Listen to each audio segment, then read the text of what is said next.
The streets of central Belgrade are quiet now, but the scars of last night's chaos remain. Protesters who filled the city center have largely dispersed, yet the divisions fueling this unrest remain as deep as ever. While the tension has eased, one question lingers. Is this really the end, or just the beginning of something much bigger? Let's break down what happened, why it matters, and what could come next. How did the riots start? The latest unrest in Serbia didn't come out of nowhere. It was years in the making. Political frustration boiling over. Serbia has been facing growing dissatisfaction with the government, especially among younger generations. Accusations of corruption, media control, and electoral fraud have fueled anger. Many see the current leadership as moving away from democracy and toward authoritarianism, a catalyst for chaos. While tensions had been simmering, something sparked this particular wave of protests. Whether it was a controversial election result, a government crackdown, or police violence, the streets erupted. The role of outside influence. Some claim the unrest is partially fueled by foreign actors, using Serbia as a battleground for larger geopolitical struggles. With Serbia balancing between East and West, both Russia and the EU have a stake in how this unfolds. The night of unrest. What really happened? As protests escalated, the streets of Belgrade transformed into a battleground. Clashes with police, tear gas, rubber bullets, and violent confrontations. Government buildings stormed, symbols of power defaced. Thousands of protesters standing their ground, refusing to back down. Live streams broadcasted the chaos, showing a city on the brink. By dawn, the smoke had cleared. But while the crowds have left, the fight is far from over. What does this mean for Serbia? A deeply divided nation. Even as calm returns, Serbia remains split between those who support the government and those demanding change. Political parties, media, and families are deeply polarized over the future direction of the country. Government response: crackdown or compromise? Will the leadership tighten its grip with more police crackdowns and legal restrictions?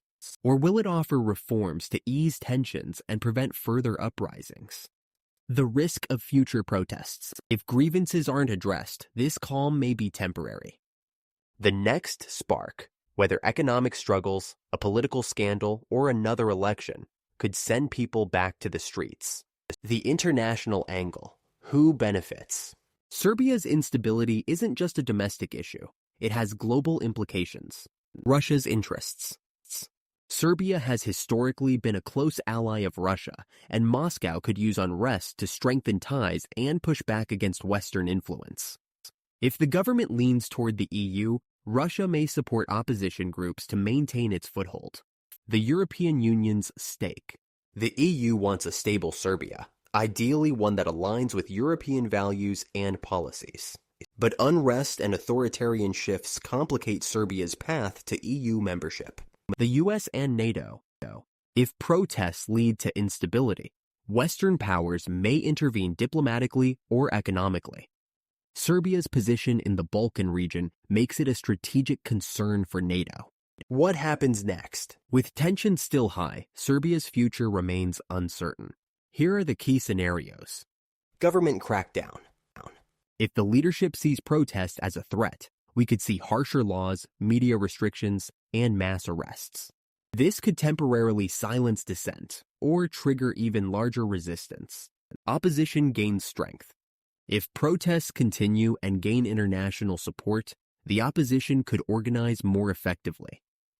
This could lead to snap elections or leadership changes. More protests and potential escalation.